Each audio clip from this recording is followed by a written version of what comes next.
ఓం మహాగణాధిపతియే నమః. ఓం శ్రీ గురుభ్యో నమః. ఓం శ్రీ మాత్రే నమః. ఓం నమామి ధన్వంతరిం ఆదిదైవం సురాసురైః వందిత పాదపద్మం లోకే జరారుభయామృత్యునాశం దాతారం ఈశం వివిధౌషధేనాం.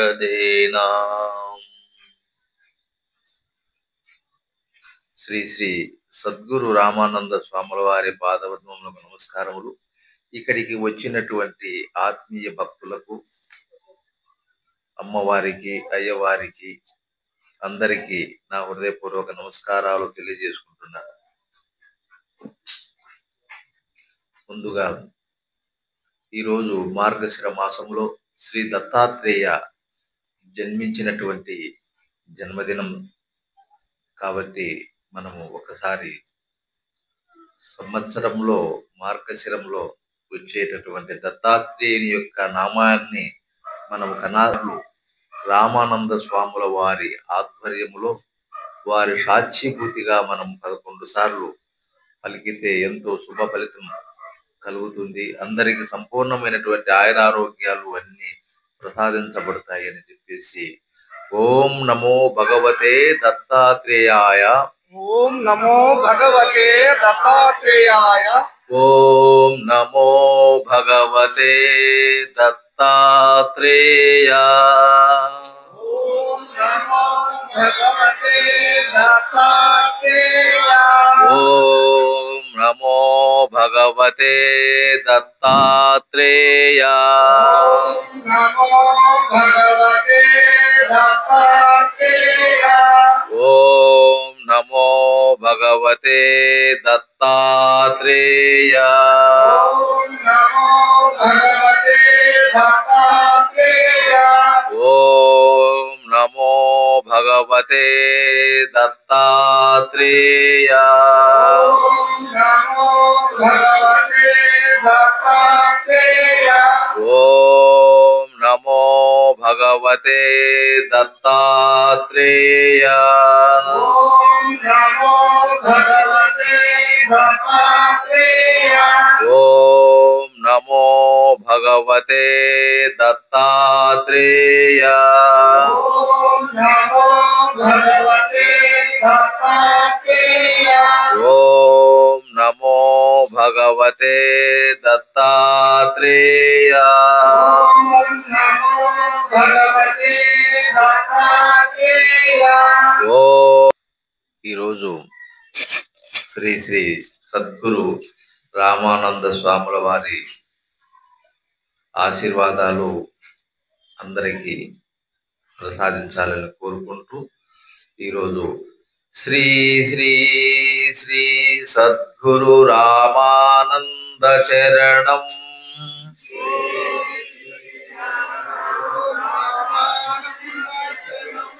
భవహరణం రోగహరణం.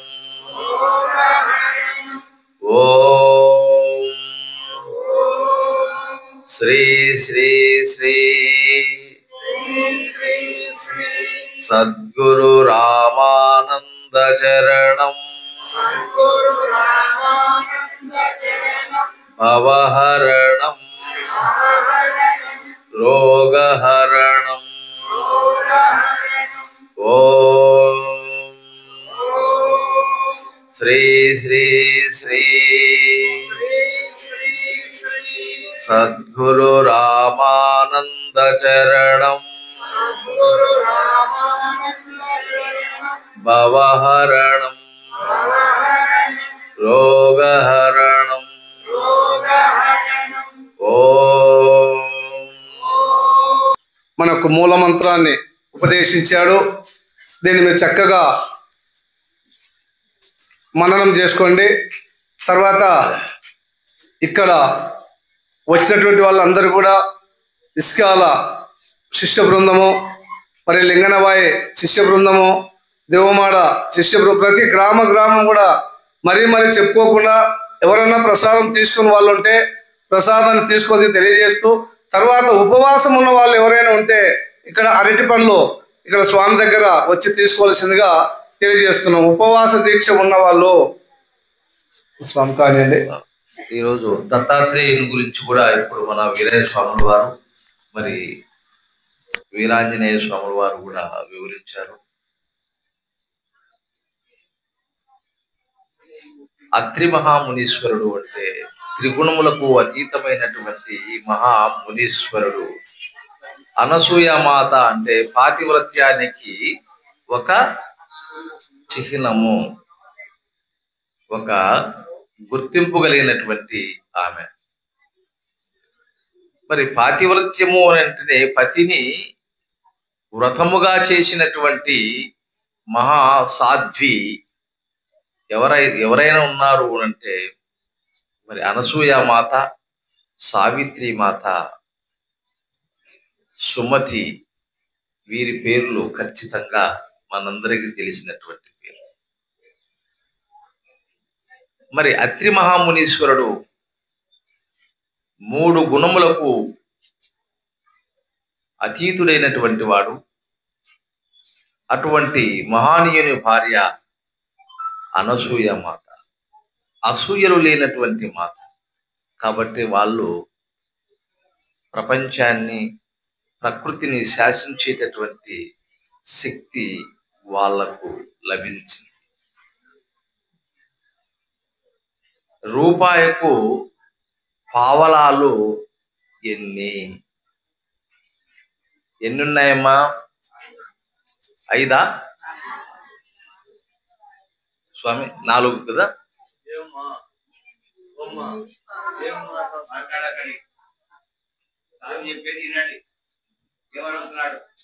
రూపాయకు పావలాలు 5 అని అంటున్నాము.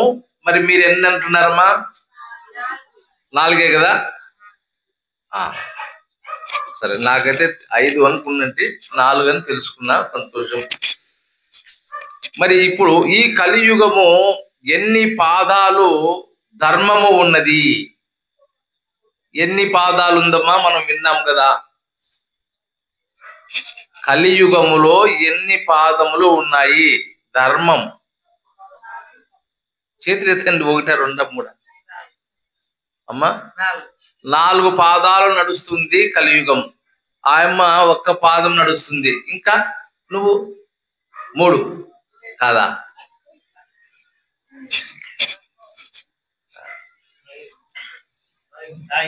ధర్మము అనేటటువంటిది 4 పాదాలు.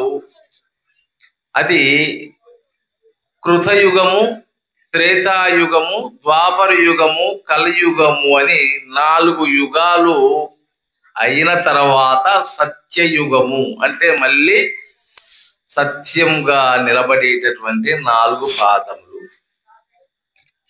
కృతయుగములో 4 పాదాలు ధర్మము నడిచింది. ఆనాటి మానవులంతా కూడా దైవము చేత స్పర్శించి వచ్చినటువంటి వాళ్ళే. ఇప్పటికీ కూడా మనమందరం కూడా దైవము చేత స్పర్శించబడినటువంటి వాళ్ళమే. అయితే ఇక్కడ ధర్మాలు అనేటటువంటివి మారుకుంటూ వచ్చాయి. ముసలమ్మ,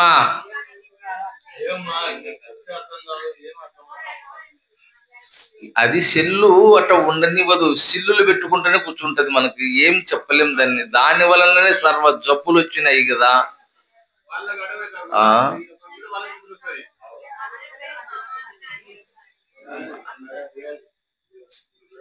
ఈ ధర్మం అనేటటువంటిది కృతయుగములో మానవులందరూ కూడా భగవత్ సంకల్పము చేత ఎన్నో తపస్సంపన్నులై సమాజానికి హితము కోరి వారందరూ కూడా పరమాత్మని చెంత ఐక్యమైపోయినటువంటి వాళ్ళు.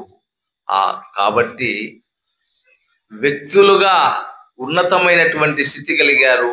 సమాజములో అందరినీ ప్రేమించారు. వారు వారి కుటుంబాలతో పాటు సమాజంతో పాటు విశ్వాన్ని కూడా ఎక్కడ అధర్మము పాలు చేయలేదు. కాబట్టి ఆనాటి మహానీయులంతా కూడా మనకు అందించినటువంటి వేద విజ్ఞానం ఇప్పుడు 4 వేదాలుగా విరాజిల్లుతూ ఉన్నాయి. మరి తదుపరి త్రేతాయుగంలో ధర్మము ఎన్ని పాదాలు నడిచాయి అంటే అక్కడికి 3 పాదాలు మాత్రమే నడిచాయి. కృతయుగములో 4 పాదాలు, త్రేతాయుగం వచ్చేటప్పటికి 3 పాదాలుగా మిగిలాయి. అందుకనే అప్పటికే మనుషుల్లో స్వార్థము,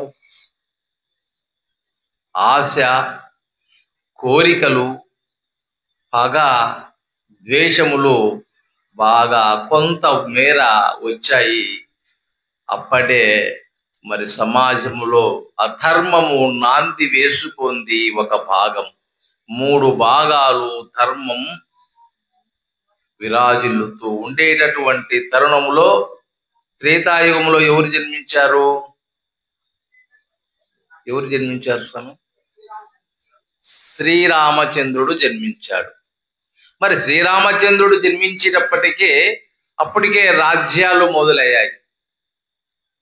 అంటే స్వార్థం అనేటటువంటిది కొంత నిస్వార్థతను తొలగిపోయి దాన ధర్మములు అనేటటువంటివి నశించబడ్డాయి. కాబట్టి ఆ ధర్మాన్ని నిలబెట్టడానికి రాముడు అవతరించాడు.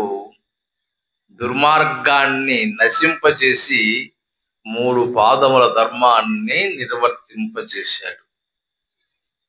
మరి తదుపరి ద్వాపర యుగములో ఎవరు వచ్చారు? శ్రీకృష్ణ భగవానుడు వచ్చాడు. శ్రీకృష్ణ భగవానుడు కాలములో 2 భాగములు మాత్రమే ధర్మం విరాజిల్లుతున్నది.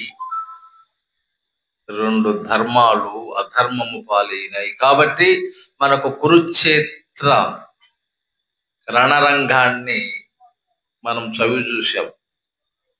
అంటే చరిత్రల పరంగా ఇప్పటికీ మనకు అర్థమైనటువంటిది ఏమిటి అంటే అప్పటికి 2 ధర్మాలు ఉన్నాయి. రాధాకృష్ణుల యొక్క జననము మీ అందరికీ తెలిసినటువంటిది. ఎప్పుడైతే అధర్మము విరాజిల్లుతున్నదో దాన్ని ధర్మ సంస్థాపన కోసం భగవంతుడు అన్ని వేళలా ఉద్భవిస్తూనే ఉంటాడు అని. కాబట్టి ద్వాపర యుగములో 2 ధర్మాలు మాత్రం మిగిలాయి. మరి కలియుగములో ఎవరు వచ్చారు?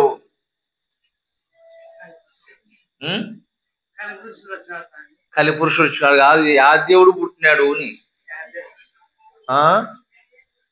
కలియుగ వైకుంఠ వాసుడు వెంకటేశ్వర స్వామి వెలిశాడు. అందుకనే కలియుగములో ఒక ధర్మము మిగిలి ఉన్నది. ఆ ధర్మము మిగిలి ఉన్నది కాబట్టి దాన్ని కాపాడడానికి ఆ మహానీయుడు వచ్చాడు. ప్రతి మనిషిలో పగ, ద్వేషం, అసూయ, అత్యాశలు ఎక్కువైపోయాయి. స్వామివారు ఇప్పటికీ తన వడ్డీని తెంచుకుంటూనే లేడు. తెంచుకున్నాడా? అందుకని ఆయన వడ్డీ కాసుల వాడ గోవిందా గోవిందా గోవిందా అని మనం అంటున్నాం. మరి ఇక్కడ ఒక్క ధర్మమే ఉంది. ఇప్పుడు కాస్త ఆ ధర్మము పోయి 4 ధర్మాలు ఏమి నడుస్తుంది? అధర్మము నడుస్తుంది. అధర్మము నడిచేటటువంటి వాళ్ళు ఉంటేనే విలువ. ధర్మము కలిగినటువంటి వాడు ఉంటే వాణ్ణి భూస్థాపితం చెయ్యటమే. అందుకనే యోగి వేమనారుల వారు ఒకటి చెప్తాడు. ఏమంటాడంటే, తత్వహీనులు ఇలను తరచుగుందురు, తత్వమెరిగిన వారు ధరణిలో లేరు, కలిగిరేని వారు కనిపించను గోరయ. విశ్వధాభిరామ వినురవేమ. వేమనారిల వారు తత్వజ్ఞానము కలిగినటువంటి స్థితిని తెలియజేస్తూ ఉన్నారు. తత్వము తెలిసినటువంటి వాళ్ళు ఎవరైనా ఉన్నారు అంటే వాళ్ళు ఈ భూప్రపంచంలో కనిపించరు. ఒకవేళ కనిపిస్తే వాళ్ళు ఒక పిచ్చి వ్యక్తులుగా, ఆవదూతలుగా, తెలియకుండా మాకు ఏమి తెలియదని పిచ్చి చేష్టలు చేస్తూ వాళ్ళు అలా ఉంటారు. వాళ్ళను గుర్తించటం మనం కష్టతరం. మరి ఇంకా మిగతా వాళ్ళ గురించి నేనేం చెప్పాల్సిన అవసరం లేదు. ఇక ఈ జన్మ ఎంతో పుణ్యమై ఉన్నటువంటిది. ఎంతో పుణ్యము చేస్తే ఈ మానవ జన్మ మనకు లభించింది. ఈ జన్మ ఎత్తాము కాబట్టి మరి గురు సంపద అంటే గురు జ్ఞానము, ఇప్పుడు రామానంద స్వాముల వారి ఆధ్వర్యములో జ్ఞానబోధ తెలుసుకొని ఉన్నటువంటి జీవితాన్ని పరమ పదాన్ని చేరటమే లక్ష్యం.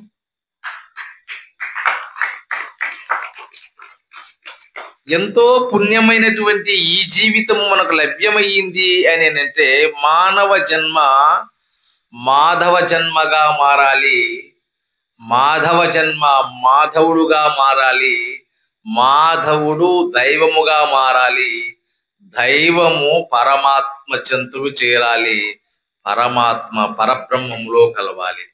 అంటే ఇంకా ఎన్ని స్థాయిలు ఉన్నాయి అంటే మానవ జన్మ వచ్చిన తర్వాత ఇప్పుడు ఎన్నో జన్మలు చెప్పాను, బతికుంది కదమ్మా. మరి అన్ని జన్మలు సాధించాలి అని అంటే అక్కడి దాకా గురువు మోయవలసినటువంటి స్థితినే ఉంటుంది. ఇది సూక్ష్మాతి సూక్ష్మంగానే ఉండేటటువంటి విషయాలు కాబట్టి మరి గురువు ద్వారా నేర్చుకోవాలి. మరి ఎంతో పుణ్యం 89 లక్షల కోట్ల జీవరాశులు అని మనం ప్రతి ఇది వింటూనే ఉన్నాం. ఎక్కడ ఉన్నాయి ఏం కథ అంటే మనకి ఏమీ అర్థం కావటం లేదు. అర్థమవుతుందా? మనకి అన్ని జన్మలు ఎత్తామంటే ఏములే, ఏం మనకేం తెలుసా, ఇట్ట తలకాయ కొట్టుకునేది. ఎందుకు కొట్టుకుంటున్నామంటే ఈ రాత మనకు తెలిసింటే కదా ఇట్లా వచ్చేది. ఏమ్మా, మా అమ్మకి బాగా నవ్వు వచ్చింది నేను తలకాయ కొట్టుకుంటుంటే. కరెక్టలే. ఈ జన్మ ఈ తల రాత మనకు తెలిసితే ఈ లక్షల జన్మలు ఏమిటి అనేది తెలుస్తుంది. అది తెలియదు కాబట్టి ఇంకా నిదానంగా మళ్ళీ వచ్చే ప్రసంగాల్లో తెలుసుకుందాం. దుర్లభో మానసో దేహో దేహినాం, దుర్లభో మానసో దేహో దేహినాం, క్షణభంగురః తత్రాపి దుర్లభం, మన్యే వైకుంఠం ప్రియ సాధనం. ఎంతో పుణ్యమైనటువంటి ఈ జన్మ, దుర్లభమైనటువంటిది ఈ మానవ జన్మ. మరి ఈ దుర్లభమైనటువంటి మానవ జన్మలో దేహాన్ని అంటుకొని ఉన్నటువంటి జీవుడు శాశ్వతుడు, నిత్యుడు. అటువంటి నిత్యుడు ఈ అశాశ్వతమైనటువంటి ఈ పంచభూతాత్మకమైనటువంటి ఈ శరీరంలో ఉంటూ మార్పులకు అనుసంధానంగా మాయమైపోయేటటువంటి ఈ శరీరములో ఉండేటటువంటి జీవుడు ఇప్పుడు ఉన్నప్పుడే దుర్లభమైనటువంటి జన్మను, అభేద్యమైనటువంటి జీవుడు పరమపదాన్ని, అంటే శాశ్వతమైనటువంటి పరమపదాన్ని చేరుటకు అశాశ్వతమైనటువంటి దేహములో నుండి ప్రియంగా, అంటే ప్రీతిగా గురువు గారి చేత మరి వైకుంఠాన్ని చేరేటటువంటి విధానాన్ని మనము సాధన చేయాలి. ప్రియ సాధనం అంటే ప్రేమతో సాధన చేయాలి. ఏది ఇప్పటికిప్పటికే మనం అంగట్లో పోయి ఒక వస్తువులు కొనుక్కొని వచ్చి చక్కగా వంట చేసుకునేటటువంటి పరిస్థితి కాదు. కాబట్టి ఈ దుర్లభమైనటువంటిది ఈ జన్మ కోసము మన యొక్క పాప కర్మలను తొలగించేటటువంటి విధానాన్ని మనం తెలుసుకోవాలి. అప్పుడే మనకు మోక్షం లభిస్తుంది. ఆ పరమపదాన్ని మనము చేరుకోవచ్చు. అందుకనే తులసీదాస్ గారు జంతువునాం నరజన్మ దుర్లభం అన్నాడు. జంతువుల కంటే కూడా మానవ జన్మ ఉత్తమమైనటువంటిది అని. మరి జంతువులకు ఉండేటటువంటిది ఏమిటి? బాగా తినటం, నిద్రించటం, సంతానాన్ని కలిగించటం, భయంతో జీవించటం వాటికి ఉండేటటువంటి లక్షణం. మరి మానవుడికి ఏమిటి లక్షణాలు అంటే ఒక లక్షణము పెద్దగా ఉంది, 5 లక్షణాలతో కూడుకున్నటువంటిది. ఇప్పుడు అవి కూడా ఏమిటి? ఆహారము, మరి నిద్ర, భయము, వివేకవంతమైనటువంటి జ్ఞానాన్ని కలిగి ఉన్నాడు మానవుడు. మరి మానవునికి 5, జంతువులకు 4. అయితే జంతువులు మనకంటే బాగా జీవిస్తున్నాయి, మనము జంతువుల కంటే హీనంగా తయారయ్యాము. మరి జంతువులు ఏం చేస్తున్నాయి? వేలకు లేస్తున్నాయి, వేలకు తింటున్నాయి, వేలకు పడుకుంటున్నాయి, వేలకు సంతానాన్ని కలిగిస్తున్నాయి. వాటి ధర్మము ధర్మబద్ధంగా ఉంది. కానీ మన ధర్మము అధర్మంగా మనము చేసుకున్నాం. మరి ఉదయము లేచిన వెంటనే అవి ఏమైనా ఆహారం తీసుకుంటాయా? మనం గమనిస్తే ఉదయం 8 గంటల వరకు ఎటువంటి ఆహారాన్ని అవి తీసుకోవు. పక్షులను చూసినట్లయితే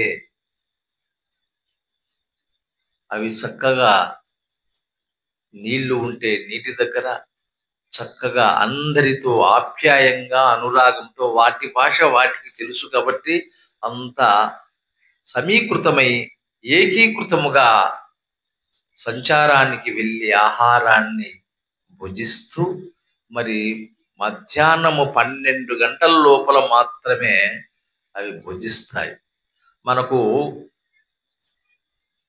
జొన్న సేనికి పోతే డబ్బా కొట్టేది ఎన్ని గంటల వరకు కొడతాము పచ్చుల కోసం? మనం పొలాలకు పోతే కదా తెలిసేది. వీళ్ళు పోయినారు కాబట్టి చెప్తారా? చెప్పండి సార్.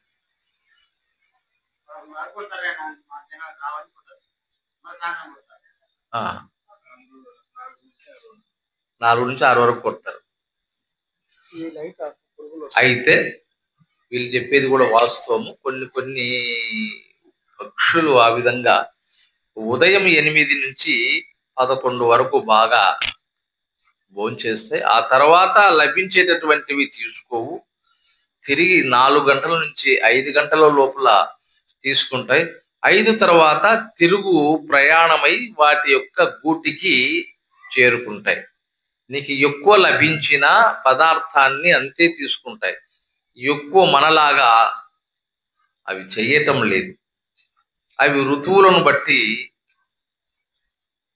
విధి విధానాన్ని అనుసరిస్తూనే ఉన్నాయి. అందుకనే జంతువునాం నరజన్మ దుర్లభం అన్నారు. జంతువులు తింటున్నాయి, పుడుతున్నాయి, సస్తున్నాయి, వాటికి మరో జన్మ లేకుండా చేసుకుంటున్నాయో లేదో మనకు తెలియదు. కాబట్టి మనము మన జన్మను మనము ముందుకు తీసుకొని వెళ్ళటానికి మనం ప్రయత్నం చేయాల్సినటువంటిది ఉన్నది. ఎలా తీసుకొని వెళ్ళాలి? మనకు ఆహారము తినటమే మన అమ్మ నేర్పించింది. నీళ్లు ఎలా తాగాలో అమ్మ నేర్పించింది. ఎలా నిద్రపోవాలో అమ్మ నేర్పించింది. ఎలా వ్యవహరించాలో అమ్మ నేర్పించింది. మరి ఆ రోజుల్లో ఉండేటటువంటి వాళ్ళందరూ ఇప్పటిదాకా వీళ్ళందరూ ఆరోగ్యవంతులే. రేపటి తరము వాళ్ళు ఏమీ లేదు, ఏమీ లేదు. మనం అనుకుంటున్నాం మనలాగానే ఉంది అనేటటువంటిది. అందుకనే భారతదేశాన్ని ప్రపంచ దేశాలు సర్వే చేశారు. ఏమని చేశారు అంటే ఒకటే ఒక మాట అన్నారు, భారతదేశము వృద్ధ భారతదేశము అన్నారు. ఎంత బాధ కలిగినటువంటి మాట ఇది చూడండి. అసలు మనము ఈ మాట వినాలా? మన వేదాలు ఏం చెప్పాయి, ఉపనిషత్తులు ఏం చెప్పాయి, మన ఋషులు ఏం చెప్పారు, మునీశ్వరులు ఎలా చెప్పారు, తపస్సంపన్నులు ఎలా చెప్పారు, మరి అవన్నీ మనము వాళ్ళ ధర్మాన్ని మనం పాటించటం లేదు అనేది స్పష్టంగా అర్థమైంది. ఏమర్థమవుతుంది అంటే ప్రధానంగా పిల్లలు పుట్టడం లేదు. ఇది పెళ్లి అయిన వెంటనే పిల్లలు పుట్టడం లేదు అనే సంఖ్యలో ఏ డాక్టర్ల దగ్గర వెళ్తే ఆ డాక్టర్ల దగ్గరికి ఎక్కడ బాగుందో అనుకుంటా ఈ గోవిందనామ స్మరణ వదిలేసి బాగుందా ఇది పట్టినాం మనం. అసలైనటువంటి సూత్రం ఏమి? మనము తినేటటువంటి ఆహారంలో దోషము, తాగేటటువంటి నీటిలో దోషము, పడుకునేటటువంటి దానిలో దోషము, వ్యవహరించేటటువంటి దానిలో దోషము, సర్వము దోషమయమై ఉన్నటువంటి మన జ్ఞానము ఇప్పటిదాకా ఏమి అవుతుంది?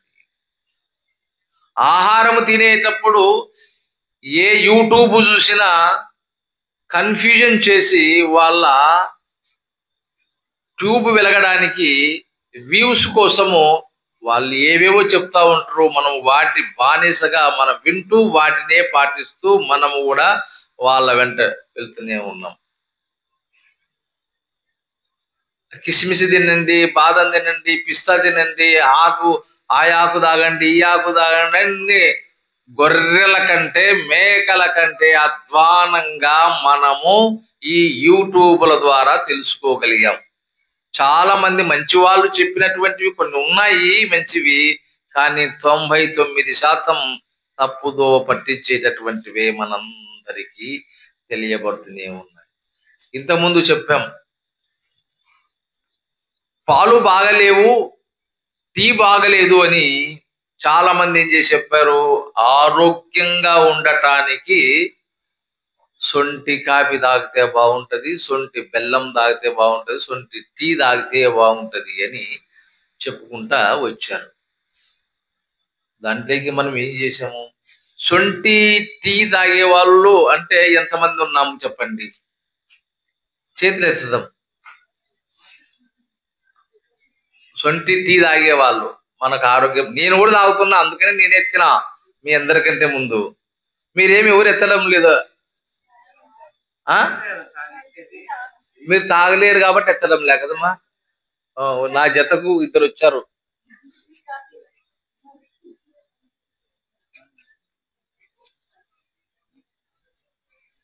ఏమన్నా మీరు ఎవరు తాగడం లేదా?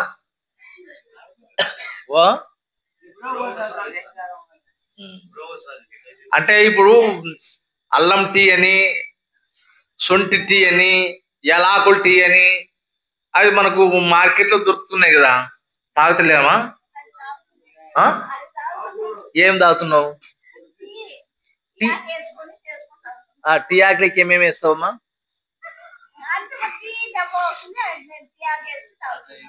దాంట్లోకి ఏమేస్తావు అని అంటుంది. బెల్లము, చక్కెర, శొంఠి, పాలే. శొంఠన్న వేస్తావు, అల్లమన్న వేస్తావు.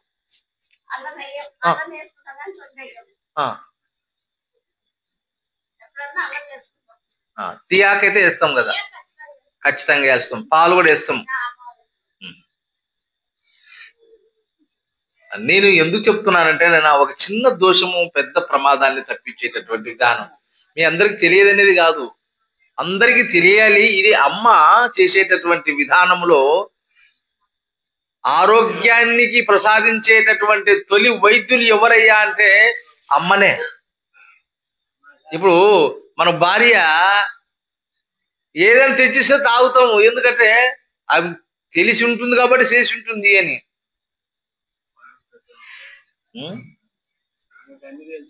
అన్ని తెలుసులే అని మనకు తెలుసు, ఎందుకంటే వాళ్ళమ్మ అమ్మ అమ్మ అమ్మ అమ్మ అమ్మ నేర్పించుంటుంది అని. కానీ మనం ఇప్పుడు అమ్మల్లో మనము బొమ్మలను తయారు చేసేది ఇప్పుడున్న అమ్మలంతా ఆట బొమ్మలను తయారు చేసి ఎగ్జిబిషన్ లో పెట్టడానికి సిద్ధంగా తయారు చేసుకున్నాం మనం. అమ్మా చెప్తున్నా ఒకటి, నేను మీతో పాటు ఎందుకు వంత పాడతానంటే తెలిసినటువంటి నిజాన్ని మనందరికి తెలుసుకుంటాం. ఎప్పుడు వేదాంతం చెప్పి చెప్పి నేను మారను మీరు మారను సంగతి అందరికీ తెలిసిన సత్యమే. పౌర్ణమి ఉంది కాబట్టి ఏదో కాలక్షేపణ అంతే కదా, ఏది ఎక్కదని నాకు తెలుసు.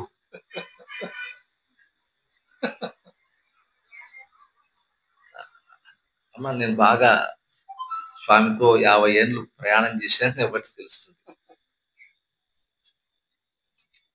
ఇక నుంచి పెద్ద పొరపాటు ఏమంటే తాగితే ఓన్లీ టీ గానీ డికాక్షన్ గానీ చేసుకో.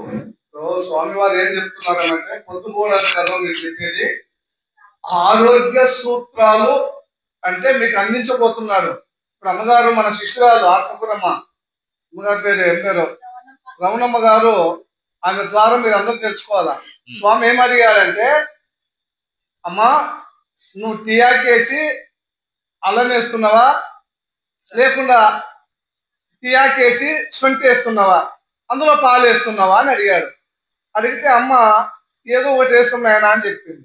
అంటే అమ్మ నిజంగా కూడా తెలుసుకోవాలనేటువంటి జిజ్ఞాస ఉంటే, మీరందరూ కూడా జిజ్ఞాస కలిగితే, నేను ఎందుకు మీ ముందు ఈ మహానుభావుని ఉంచాను అంటే, ఆయన దాదాపు చెప్పాడు 50 సంవత్సరాలు నాకు ఆయనకు తండ్రులు వేరైనా మా బంధము జన్మ జన్మల బంధం. అందుకే మేము ఈ రోజు ఈ తిండి ఆహారాలు లేకపోయినా మేము తిరగలుగుతున్నామని అంటే మా ఒంట్లో ఆయన రక్తం ఉందమ్మా, మీరు చెప్తున్నారు. అలాంటి వాడిని ఇక్కడ తెచ్చి మీకు కట్టేసాను. ఇక్కడ ఎవరికి ఏ ఆశ్రమానికి కానీ ఎక్కడ కానీ ఏ పోవడానికి అపార్ట్మెంట్ ఉందో కానీ ఈయనకు మాత్రం రాష్ట్రపతులు అవార్డు ఇచ్చారు. అంటే ఎప్పుడు పోయినా అనుక్షణం ఎప్పుడు పోయినా ఆయనకు మీకు ఎందుకు చూస్తే ఏదో పొద్దువనికి కాదు, ఎందుకు చెప్పాడంటే అలాంటి వాడిని ఇక్కడ మనం ఎందుకు తీసుకున్నామంటే ఒక ఆదర్శంగా దత్తాత్రేయుని ఎందుకు తీసుకున్నామంటే దత్తాత్రేయుడు ఎవరైనా దత్తత తీసుకున్నవాడు అని. కాబట్టి మహానుభావుడు మన ప్రజలు ఇక్కడ వస్తున్నాడంటే మీరు ఏదో ఒకటి మారాలి. అది ఇప్పుడు ఏమవుతుందంటే అది విషం అవుతుందమ్మా, మీరు తెలుసుకోవాలి. ఇప్పుడు కాదు, మీరు అందరూ నిద్రపోతున్నారు, ఇప్పుడు మీరు నిద్ర నుంచి ఎరకలేక రావాలా. ఆయన చెప్తున్నాను ఎందుకు చెప్తున్నాడు, ఎరకలండి. మీరు పోయి డాక్టర్ దగ్గర 1000 లక్షలు ఖర్చు పెట్టినది కాదు. అందుకే ఇక్కడ మనం ఎందుకు పొద్దుబాటు తీసుకొచ్చుకుంటున్నాం ఆయన. మనం ఇక్కడ ఆయనకు అన్ని ఉన్నాయమ్మా. ఇక్కడ మనం 10 రూపాయలు ఇవ్వడం లేదు, తన సొంత ఖర్చుతో వస్తున్నారు. ఇక్కడ సొంత ఖర్చుతో వస్తున్నారు ఆయన. ఇప్పుడు ఇందాక కూడా చెప్పాను, మొన్న 17వ తారీఖు వీరయ్య గారు కూడా పిలిచాను నేను. వీరయ్య గారితో కొడుకులు అల్లుళ్ళు కూతుర్లు వచ్చి రాలేకపోయారు, కానీ మేము తిరుపతికి వెళ్ళాము. 1008 మంది గురువులమ్మా. ఆ సభకు మేము పోతే 1000 మంది గురువులు వచ్చారు. కానీ అదృష్టం ఏంటంటే మమ్మల్ని ఇద్దరినే ముందే అనుకున్నారు. అక్కడ నా గొప్పతనం కాదని చెప్పేది, ఇది చెప్పేది ఎందుకమ్మంటే ఎందుకు చెప్తున్నా, అది సూక్ష్మంలో మోక్షం అంటే సూక్ష్మంలోనే మృత్యు ఉంది. మృత్యు కూడా అందుకే నీళ్లు తాగేటప్పుడు ఎట్లా తాగాల, గుట్ట నీళ్లు తాగితే ప్రాణం పోతుంది. కానీ దేవుడికి తీసుకుపోయినారా, నీళ్ళు తీసుకుపోయినారా అంటారు. ఉరికి బొస్సు వస్తే బొస్సలో కూడా ప్రాణం పోతుంది. కానీ తీసుకుపోలే వాడు ఆడుంటాడు. అప్పుడు యాసెట్ల మధ్యలో ఎండకాయ మధ్యలో యాపుల మధ్య నుండి సమయం వచ్చే వరకు మన పిలిచి అదే గాలి పట్టిందమ్మా అంటే ఈయమ్మ పట్టింది. అది మన పిశాసి. అందుకే మహానుభావుడు చెప్పుకున్నాను, అర్థం చెప్పకుండా ఎందుకని మీకు విషయం చెప్తున్నాను. అది విషం అవుతుంది. తీపొడేసి సొంటి వేసిన, తీపొడేసి అల్లం వేసిన, తీపొడేసి ధనియాలు వేసిన కూడా అది విషం అవుతుంది. ఆ విషం మనము తాగుతూ మన పిల్లలు తాగించుకుంటూ మన రోగం కొని తెచ్చుకొని తొందరగా మృత్యు. అప్పుడు మన గ్యాస్ ట్రబుల్ వస్తుంది, ఊపిరితిత్తులు పోతున్నాయి, లివర్ పోతుంది, కాలేయం పోతుంది. మన కూర్చుందమ్మా ఏ చేతులు చెప్పుకుంటారు. అదే కాదు, ఆరోగ్య సూత్రాలని అనుభవం ఉన్న వాళ్ళతో తెలుసుకోవాలా. అందుకే 4 పిల్ల తల్లి ఎందుకు చెప్తుంది? ఒక పిల్ల తల్లి కంటే అమ్మాయితో నేర్చుకోమని చెప్తుంది. ఓ నువ్వు బాగా చేసిన వాళ్ళు మా కాపురం కాదు, నీ కాపురం ఇది. ఒక పిల్ల తల్లి 5 మంది పిల్లల తల్లి చెప్పినప్పుడు మన శాస్త్రం. ఒకటి ఆరోగ్య సూత్రాలు తెచ్చుకోవాలి. ఆయన ఏం చెప్తున్నాడు? కథలు కాదు, కానీ వినండి బాగా. కొంచెం ఈయన ఎక్కించుకోవడము ఆయన అక్కడ చెప్పిపోతే బాగా అలిసిపోయినాడు ఆయన కూడా. మీరు వినండి అమ్మా, తెలుసుకోండి. కావుతా అడగండి. మన హనుమంతుడు ఎక్కడ ఉన్నారు? ఇప్పుడు అడగవచ్చు. ఇది మన కుటుంబం కాబట్టి, మన కుటుంబం ఇది మనది. ఇది ఏదైనా ఇక్కడ ఇప్పుడు ఏమైనా మీకు ఏ సమస్య అడగవచ్చు. ఎందుకంటే బయట వాళ్ళు తీసుకొచ్చి అవమానపరిచడం వాళ్ళకి ఏదైనా మనం అడగొచ్చు, మనం మాట్లాడుకోవచ్చు. వాళ్ళు చెప్పినా తీరలేదు. నీ సొంత ముట్టే నీకు తీరలేదు. నీ గురువన్న చెప్పాలా, నీకైనా రావాలా? ఎవరైనా కట్టేసరికి ఎంతసేపు ఉంటుంది? అది ఏది సమస్య స్వామి? అది ఎంతసేపు ఉంటుంది? ఏది సమస్య? తర్వాత ఆధ్యాత్మికం కాబట్టి అట్లా తీరదు. అది నీ స్వయం రావాలా, నీ గురువన్న రావాలా? అందుకే చెప్పలే కదా, నీ ఇంట్లో కలిపితే 4 సార్లు తింటూ బయట తింటూ ఒకసారి వస్తావు అని. అంటే స్వశక్తి సంపాదించాలి ఏదైనా. సరే ఇమ్మా, ఇప్పుడు టీ చేసుకోవాలి అనుకుంటే డికాక్షన్ తో మాత్రము బెల్లం గాని చక్కెర గాని వేసుకోండి. వీలైనంత వరకు 99 భాగాలు చక్కెర వాడొద్దు, బెల్లంతో వాడు. 2 చక్కెర బెల్లం వాడతారు. అది చాలా పెద్ద తప్పు. చూడండి, చక్కెర బెల్లం 2 కొంచెం ఇది ఎక్కువైతే తక్కువ చాలా మంది వాడుతున్నారు. చాలా రాంగ్ అది, చాలా రాంగ్ అది. ఎంత వీలైతే అది తగ్గించండి.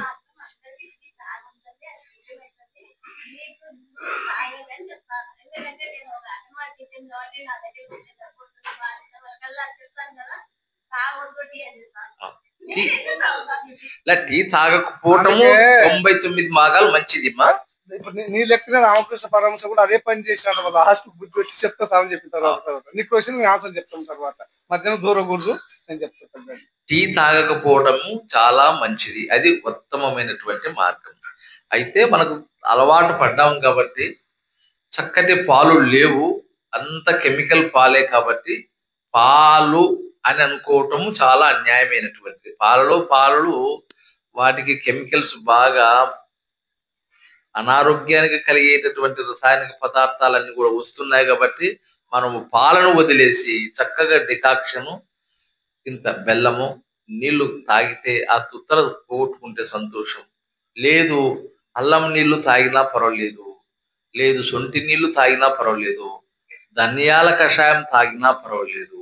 ఇంతవరకు అయితే మంచిగా ఉంటుంది. ఎందుకంటే మనకు పాలులో స్పష్టత లేదు కాబట్టి. మనకు ఎక్కడైనా మంచి పాలు దొరికితే మీ ఇష్టం అది ఏమా. రెండవది లెమన్ టీ అనేటటువంటిది కూడా మనం బాగా చాలా మంది తాగుతూ ఉంటాం. లెమన్ టీ ఎంతమంది తాగుతున్నాం మనం? లెమన్ టీ తాగితే మంచి ఆరోగ్యానికి కొలెస్ట్రాల్ తగ్గుతుంది, బరువు తగ్గుతాం అన్నీ కదా. అంతే కదమ్మా, ఇంకేమన్నా?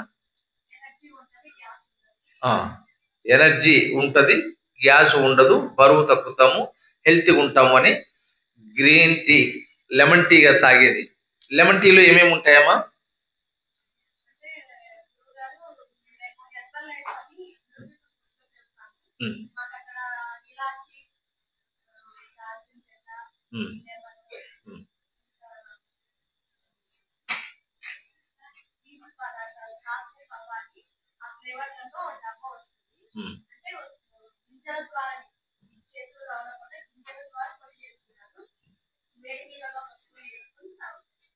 ఏమైనా తేనె కలుపుతారా? సరేనమ్మా, నీది అది వ్యాపారము. నేను ఉండేటువంటి వాస్తవం చెప్తా, నేను దానికి వ్యతిరేకిని కాదు. ఎలాచీలు వాడడం అనేటటువంటిది ఎవరు వాడాలి, ఎప్పుడు వాడాలి?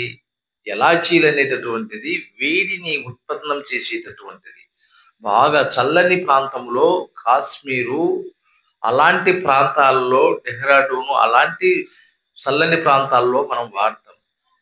ఎందుకు వాడతాం అంటే ఇక్కడ వైద్యంలో కూడా ఎలాచీలు కానీ, పిప్పళ్ళు కానీ, మిరియాలు కానీ, దాల్చిన చెక్క కానీ ఇది వాడతాం. దాల్చిన చెక్క రక్తాన్ని పతలాగా చేసేటటువంటి గుణము ఉన్నది. అది ప్రతి ఒక్కరు కూడా ఎంత ఎంత వాడాలి? మనము మాంసం వండినప్పుడు దాల్చిన చెక్క వేస్తారు, లేదు అదేదో బిర్యానీ చేసినప్పుడు కూడా వాడతారు కదా. ఏమ్మా, మీరు తలలే ఊపరు. బిర్యానీ చేసినప్పుడు వాడతారు. దాల్చిన చెక్క యొక్క పరిమాణము అతి తక్కువలో వాడాలిమా. ఎందుకంటే అది ఎక్కువగా వాడినట్లయితే కూడా అనర్థదాయకం అవుతుంది, లివర్ని డ్యామేజ్ చేస్తారు తల్లి. ఎలాచీలు మనకు సంబంధించినటువంటివి కాదు. ఏదో వాళ్ళు హెర్బల్ లైఫ్ ఏదో ఏదో సంథింగ్ చేసింది వచ్చింది కాదన్న నీ వరకు నేను చెప్తున్నా. అందరికి నేను సమాధానం చెప్పను. ఇక్కడికి వచ్చినటువంటి వాళ్ళకే నాకు వ్యాపార సంస్థలతో వ్యతిరేకత లేదు, ఉన్న వాస్తవం చెప్తున్నాను. నాకు వాళ్లకు సంబంధం లేదు. ఒక పేరు చెప్పను, ఉన్న గుణం చెప్పాను. ఇక్కడ వేడి ఎక్కువ పుట్టిస్తుంటుంది ఏలాకులు. అందుకు మన వాళ్ళు కూడా యూట్యూబ్లో ఈ మధ్య కాలంలో ఎక్కువ చెప్పి లవంగాలు ఏలాకులు నమలండి నమలండి అని. అమ్మా, అది నమలండి అంటే అది వైద్యములో కొంతమేరనే వాడతాము. ఎక్కువగా వాడితే పురుషులలో వీర్యం యొక్క స్థితి తగ్గిపోతుంది. స్త్రీలలో ఉండేటటువంటి అండోత్పత్తిలో దోషాలు ఏర్పడి ఓజస్సు తగ్గుతుంది. ఎంత ప్రమాదకరమో మీరు ఒక్కసారి గుర్తుంచుకోండి. వాడాలి, మంచిదే. ఎప్పుడు వాడాలి? దోషములు ఉన్నప్పుడు, ధాతువులు నశించబడినప్పుడు, మరి వైద్యులు దాన్ని గుర్తించి వైద్యుల రూపంలో ఇవ్వగలిగినప్పుడే సాధ్యమవుతుంది. కాబట్టి అదే పనిగా కూడా మనము తీసుకోకూడదు. లెమన్ టీ అనేటటువంటిది వేడిగా ఉండేటటువంటి నీటిలో నిమ్మరసము, తేనె కలిపి ఇస్తారు. ఆ తేనె అనేటటువంటిది విషధాతువు. మనం బాగా తేనె తింటాం, ఎప్పుడు తింటాం, మామూలుగా ఉన్నప్పుడు తీసుకోవచ్చు. కానీ అతి వేడితో తేనె ఎక్కడైనా కలవబడితే మృత్యువు తనంతకు తానుగా తెచ్చుకోవటమే తప్ప ఇంకొకటి లేదు. ఇది అర్థమైంది కదమ్మా.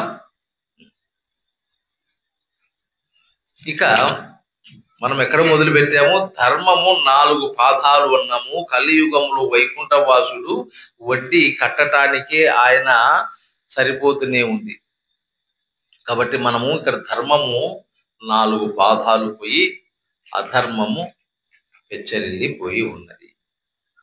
కాబట్టి మనము ధర్మము ఎట్టైన పోని మన ధర్మము అంటే మానవులము ఆరోగ్యంగా ఉండాలి అంటే 4 సూత్రాలను 5 సూత్రాలను పాటించాలి. మనము ఆరోగ్యంగా ఉండాలి అంటే 5 సూత్రాలు పాటించాలి. ఏమిటి అవి సూత్రాలు అంటే దినచర్య అంటే ఉదయం లేచినప్పటి నుంచి పడుకునేంత వరకు మనం ఏమేమి ఎలా చేయాలి అనేటటువంటిది తెలుసుకోవాలి. ఎలా తెలుసుకోవాలి అంటే ప్రకృతిని చూసుకొని మనము నేర్చుకోవటం మంచిది. అందుకు యోగి వేమనార్యుల వారు ఒక పద్యాన్ని ఇలా చెప్తారు. ప్రొద్దు పొడుచు చోటు ప్రొద్దు నిలుచు చోటు ప్రొద్దు గృంకు చోటు పొసగజూచి ప్రొద్దు తెలియునతడే పొలుసైన యోగిరా విశ్వధాభిరామ వినురవేమా. దినచర్య ఇందులో స్పష్టంగా చెప్పబడే ఉంటుంది. పొద్దు పొడుచు చోటు అంటే ప్రొద్దు ఎప్పుడైతే పొడుస్తుందో మనకు తెలియజేసేటటువంటి కాలజ్ఞాని ఎవరినైనా మనకు కాలజ్ఞానం చెప్పేటటువంటిది జంతువులలో మన ఇంట్లోనే ఉంటది. మనకు పొద్దున్నే తెల్లవారుజామునే తెలియజేసేటటువంటిది కాలజ్ఞాని కోడి. అది ఎన్ని జాములు కూస్తుంది? 5 గంటలకి 4 గంటలకు కానీ 3:45 మీరు టైం పెట్టుకొని చూడండి. అది కరెక్ట్ గా 3:45కే కూస్తుంది, 5 గంటలకు కూస్తుంది. ఆ తర్వాత మళ్ళీ పొద్దు పుడుస్తుంది. ఆ తర్వాత పొద్దు పుడిసిన తర్వాత కూయదు. మరి అటువంటి టైంలో మనం లేవగలిగినప్పుడు ఆ కాలానికి 3 గుణాలు ఉంటాయి. ఒకటి గాలి వీచే కాలము, గాలి వీయని కాలము, వేడి చేసేటటువంటి కాలం. ఉదయము 6 గంటల నుండి 10 గంటల వరకు ఏ కాలము ఉంది? చల్లని గాలి, అంటే శీతాకాలం లాగా.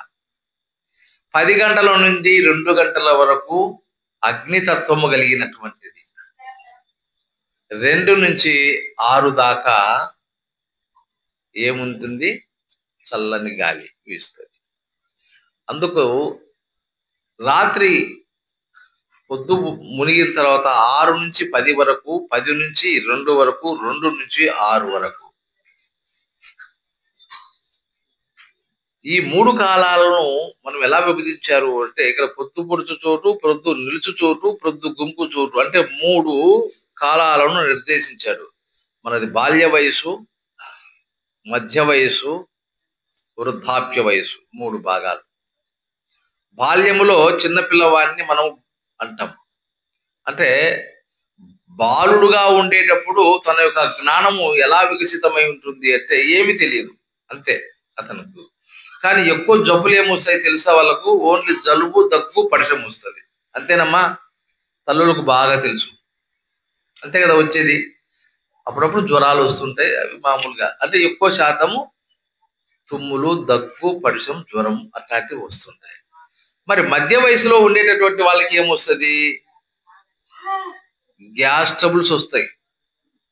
అంటే అజీర్తి, ఆకలి లేకపోవటము, మలబద్ధకము, కడుపులో మంట రావటము, గుండె జబ్బులు రావటం.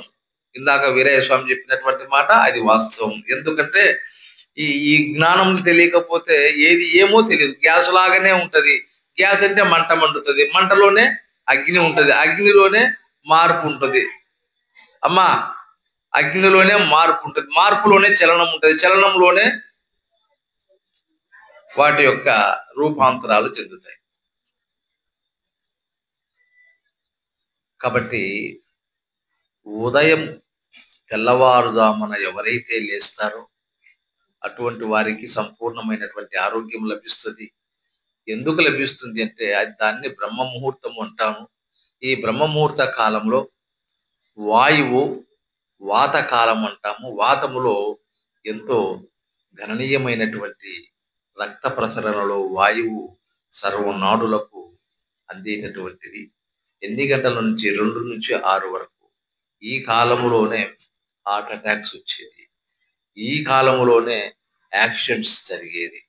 కాబట్టి దీనిపైన రీసెర్చ్ చేయబోతున్నటువంటి వాళ్ళు కొంతమంది ఉన్నారు. మొన్ననే రీసెంట్ గా డిస్కషన్ చేసి మాట్లాడడం జరిగింది. మరి ఈ బ్రహ్మ ముహూర్త కాలంలో ఎవరైతే లేస్తారో వారి యొక్క శరీర ఉష్ణోగ్రత 98.4 డిగ్రీల యొక్క స్థితిగతులను పెంచుకోవటానికి బ్రహ్మ ముహూర్తంలో లేసి చక్కటి కాలకృత్యాదులన్నీ తీర్చుకొని జపము గాని, యోగము గాని, తపస్సు గాని, ఆసనము గాని, సద్గ్రంథ పఠనము గాని, శ్లోకములు గాని చక్కగా నేర్చుకోవడం, వినటం, చదవటం, సాధన చేయటం అనేటటువంటిది దినచర్యలో భాగంగా ఖచ్చితంగా చేయాలి. మనకు ఏమి తెలియకపోయినా గురువు గారు ఇచ్చినటువంటి దాన్ని మనం చక్కగా ఆ కాలంలో చేస్తే తప్పనిసరిగా ముక్తి లభించేటటువంటిది జరుగుతుంది. మరి ఉదయం కాలంలో లేచిన వెంటనే అల్పాహారము 8 గంటల లోపల తీసుకోవాలి. మధ్యాహ్నము 2 లోపల అంటే 1 తీసుకోవటం మంచిది. అయితే యోగి ఒకసారి, భోగి 2 సార్లు, రోగి 3 సార్లు అనేటటువంటిది అందరికీ తెలిసినటువంటి సత్యం ఇది. ఉదయం పూట 4 భాగాలు మన కడుపును మనం చేసుకోగలిగినట్లయితే 2 భాగాలు పూర్తిగా ఆహారంతో నించాలి, 1 భాగము నీటితో నించాలి. ఆ నీటితో ఇప్పుడు మాట్లాడేటప్పుడు చెప్తాను. 1 భాగము ప్రశాంతంగా ఉంచగలిగినప్పుడే మనకు సంపూర్ణమైన ఆరోగ్యం వస్తుంది. మరి మధ్యాహ్నం వేళల్లో పొద్దున తిన్నటువంటి దానిలో 1 భాగము తీసుకోవాలి. అందులో 3 భాగాలు ఈ విధంగా 1 గాలికి, 1 నీటికి, 1 దానికి వదిలేయాల్సినటువంటి పరిస్థితి ఉంటుంది. సాయంకాలం పూట ఖచ్చితంగా 6 నుంచి 7 లోపలనే తినాలి. తిన్నటువంటి ఆహారము అతి తేలికగా ఉండాలి. ఎంత వీలైతే అంత తక్కువ తీసుకోవాలి. 8 నుంచి 9 మహా అంటే 10 గంటల కంటే పైన మనము నిద్రించకపోతే బ్రతికి ఉండి రోగములతో బాధపడము తప్ప ఇది వేరేది లేదు. ఇది ఏ శాసనము. ఎందుకు శాసనము అంటున్నారు అనంటే, మనకి ఇదివరలో కరెంటు లేనప్పుడు దీపాలు పెట్టుకొని 7-8 గంటల కల్లా నిద్రపోయేటటువంటి వాళ్ళం. ఈ ఆధునిక టెక్నాలజీ రావటం చేత మధ్యరాత్రి 2 వరకు నిద్రపోవటం లేదు. నిద్ర తర్వాత మనం నిద్ర వెళ్తున్నాం కాబట్టి అది చాలా ప్రమాదకరమైనటువంటిది. అందుకనే చరక మహర్షి గారు ఆయుర్వేద శాస్త్రములో ఎప్పుడో ఒక చక్కటి శ్లోకాన్ని అందించారు. ఏమిటి ఆ గ్రంథంలో ఉండేటటువంటి విషయము శ్లోకం అంటే, నిద్రాయత్తం సుఖం దుఃఖం పుష్టి కార్ష్యం బలా బలః వృషతా క్లీబతా జ్ఞానమజ్ఞానం జీవితం నచ. నిద్ర అనేటటువంటిది ఎవరికైతే ఉండదో వారికి అనారోగ్యము, అసౌకర్యము, తృప్తి లేనటువంటిది, బలము లేకుండా ఉండటము, పురుషుల యందు పురుషత్వము, స్త్రీల యందు శుక్ర కణముల యొక్క స్థితి, బ్రతికి ఉండిన నిస్సత్వతతో ఉండటము, ఆయువు ప్రమాణము తగ్గటము, మతి మరుపు ఉండటము, భయకంపితులతోగా ఉండి భయముగా ఉండటము, అనారోగ్యమైనటువంటివి ఇవన్నీ కూడా చోటు చేసుకుంటాయి అని నిద్రను గురించి తెలియజెప్పినాడు. ఎప్పుడో పతంజలి మహర్షి, యోగులు, చరకుడు, సుశ్రుతుడు వీళ్ళందరూ చెప్పారు. మరి నిద్రను మనము ఈ విధంగా చెయ్యకపోతే కోటాన కోట్ల రూపాయలు మన చెంత ఉండిన అనారోగ్యము మన చెంతకు చక్కగా చేరుతుంది. ఇంతకు మించినటువంటిది ధర్మసూత్రము ఎక్కడ చెప్పబడలేదు. నిద్రను మనము దరిద్రంగా వాడుకోగలిగితే దరిద్రము మన వెంటనే వస్తుంది. ఇది తథ్యమైనటువంటి మాట, సత్యమైనటువంటి మాట. మరి తిన్నటువంటి ఆహార పదార్థాల్ని ఎలా తినాలి? ఇక నుంచైనా అమ్మ టీవీ పెట్టుకోకుండా, సెల్లు ఆన్ చేసుకోకుండా శుభ్రంగా మనం భోజనం చేసేటప్పుడు ఒక 15 నిమిషాలు కానీ, అర్ధగంట కానీ నెమ్మదిగా మనము ఆహారం తీసుకోగలిగినట్లయితే మన శరీరంలో ఉండేటటువంటి సప్త ధాతువులన్నీ కూడా సరైనటువంటి స్థితిని కలిగి ఉంటాయి. ఈ రోజుల్లో ప్రతి ఒక్కరము మనము నొప్పులతో బాధపడుతున్నాం, ఎముకలతో బాధపడుతున్నాం, కీళ్ళ నొప్పులు అంటున్నాం, పై నొప్పులు అంటున్నాం, మలబద్ధకంతో బాధపడుతున్నాం, గ్యాస్ ట్రబుల్తో బాధపడుతున్నాం, పండ్ల జబ్బులతో బాధపడుతున్నాం, తల వెంట్రుకలు లేకుండా పోతున్నాయి. మనుషులంతా వృద్ధాప్య దశలోకి మనం వస్తున్నామంటే మనం తినేటటువంటి తిండి ఎక్కడికి వెళ్తుందో ఏమో తెలియటం లేదు. తినేటప్పుడు శుభ్రంగా మనము చక్కగా చక్కముక్కలు వేసుకొని దేవుడు ప్రసాదించినటువంటి ఆహారాన్ని మన స్వాముల వారు ఒక మంత్రోచ్చరణతో సహా చెప్పి చక్కగా భోంచేసేటప్పుడు కూడా మనం అలా పాటించగలిగితే మనలో ఉండేటటువంటిది ఆహారము జీర్ణమవుతుంది అని. అందుకనే భగవద్గీతలో కూడా ఇలా చెప్తాడు, యుక్తాహార విహారస్య యుక్త చేష్టస్య కర్మసు యుక్త స్వప్నావబోధస్య యోగో భవతి దుఃఖః. యుక్తమైనటువంటి ఆహారము ఏది కూడా అతిగా తినవలసినటువంటిది అవసరం లేదు. యుక్తమైనటువంటి ఆహారాన్ని తినగలిగితే చక్కటి ఆరోగ్యాన్ని, మరి అలాగనే ఆయుష్ను, నిద్రను మన చెంత ఉంటుంది. మనం చేసేటటువంటి లౌకిక వ్యవహారముల యందు కూడా పూర్తిగా మంచి ధర్మబద్ధముగా ఉంటాయి అని చెప్పేసి మనకు భగవద్గీతలో శ్రీకృష్ణ పరమాత్ముల వారు చెప్పారు. కాబట్టి తినేటటువంటి ఆహారాన్ని చక్కగా నమిలి బాగా మింగాలి. ఎటువంటి ఆలోచన పరమైనటువంటిది స్థితిలో ఉండకుండా నీళ్లు తాగేటటువంటి విధానము కూడా మధ్య మధ్యన నీళ్లు తాగుతూ ఉండేటటువంటి మనకు అలవాటు ఏమైనా ఉంటే దాన్ని వదిలేయండి. తిన్న తర్వాత ఒక చిన్న టీ కప్ గ్లాస్ పైన కంటే కూడా ఎక్కువ మనం తీసుకోవాల్సిన అవసరం లేదు. ఇంతకుముందు కూడా ఇంగో వాడమని చెప్పాను, మరి కొన్ని సూత్రాలు అయితే చెప్పాను. వాటికి మరి మీరు విన్నారో లేదో తెలియదు కదమ్మా. ఈ అమ్మ అయితే విన్నది. అలాగే మరి నిద్రను గురించి, ఆహారాన్ని గురించి, వ్యవహారము గురించి కూడా మనం మాట్లాడుకుంటున్నాం. ఏదిమా ఇంగువ ఈ వేడినే, ఎందుకంటే చాలా తక్కువ, అంటే ఒక గోధుమ గింజంత పరిమాణంతోనే తీసుకోవాలి, ఎక్కువ కూడా తీసుకోవాల్సిన పని లేదమ్మా. అది తీసుకో, కూరల్లో వేసుకోవచ్చు, కూరల్లో కానీ మజ్జిగలో కానీ వాడుకోవచ్చు. ఇంకా 4 రకాలైనటువంటిది చెప్పాడు. ఏది చెప్పాడు? దినచర్య ఒకటి చెప్పాడు, ఋతుచర్య. ఋతువులు ఏ విధంగా అయితే మాసానికి 12 నెలలు, ఋతువులు వచ్చేసి 6 ఋతువులు, కాలములు వచ్చేసి 3 కాలాలు. ఆ ఋతువులను ఏమేమి మనం ఎలా జీవించాలో అనేటటువంటి దాని గురించి చక్కగా మనకు పండుగలు తెలియజేస్తాయి. పండుగలు ఇప్పుడు రేపు వచ్చే సంక్రాంతి ఏం తింటాము, ఉగాదికి ఏం తింటాము, నాగుల మాసకు మనం ఏం తింటాము, దసరాకు ఏమి తింటాము, గణపతికి ఏం చేస్తాము, వైకుంఠ ఏకాదశికి రేపు మనం ఏం చేస్తున్నాము, ఇప్పుడు ఉత్తర ద్వారం వైపు మనం ఎలా నడుస్తున్నాము, ఇటువంటివన్నీ కూడా ఈ జ్ఞాన సంపద గురువుల గారి దగ్గరే ఉంటుంది. కాబట్టి మనం ఏమేమి తినాలో అవి పోయి ఇంట్లో పోయి తింటే సరిపోతుంది. ఇప్పుడు హేమంత ఋతువు కాబట్టి ఇప్పుడు తీపి పదార్థాన్ని తీసుకోమని ఆయుర్వేద శాస్త్రం చెప్పబడుతూ ఉంటుంది. షడ్రుచుల సమ్మిళితమే సర్వ రుచులకు నిలయం అన్నమాట.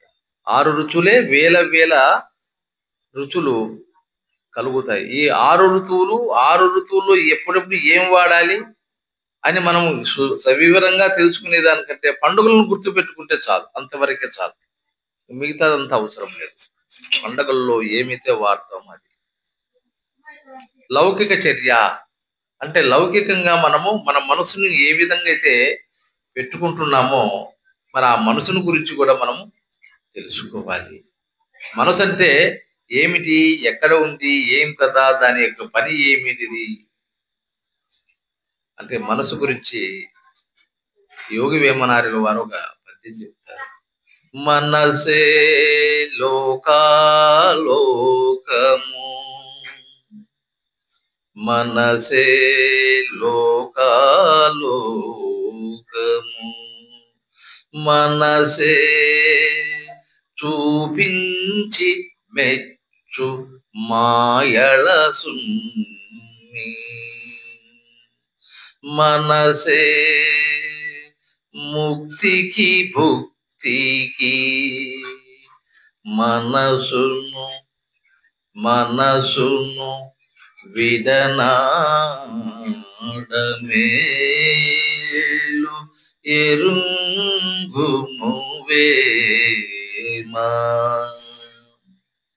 మనసు అనేటటువంటిది దానికి కొన్ని గుణాలు ఉన్నాయి, దాని యొక్క వృత్తులు ఉన్నాయి, దానికి నివృత్తులు ఉన్నాయి. దాన్ని జయించటానికే ఈ శాస్త్రాలు ఇవన్నీ కూడా. మనసు ఎక్కడ ఉంది? మన శరీరములో దాగబడి ఉన్నటువంటి దాన్ని తెలుసుకోవటం కోసమే ఇంతటి జ్ఞాన సంపద అవసరం. మనసు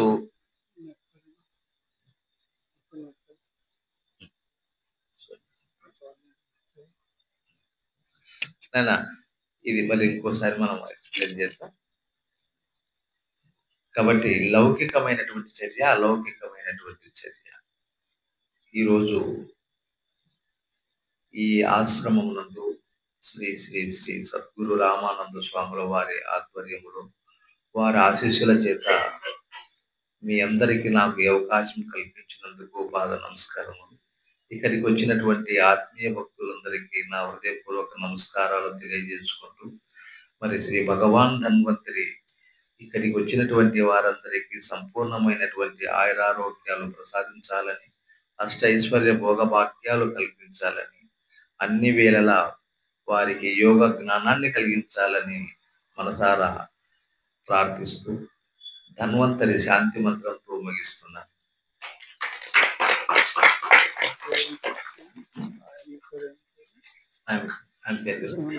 కృష్ణవేణి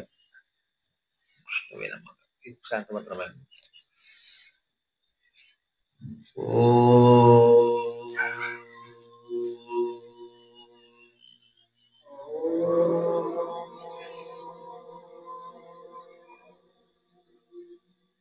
నమామి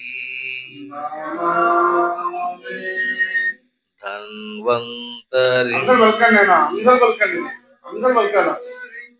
ఆదిదైవం సురాసురై వందిత పాదపద్మం లోకే జరా రుగ్భయా మృత్యునాశం దాతారం ఈశం వివిధౌషధేనా ఓం శాంతి శాంతి శాంతి. హరి ఓం.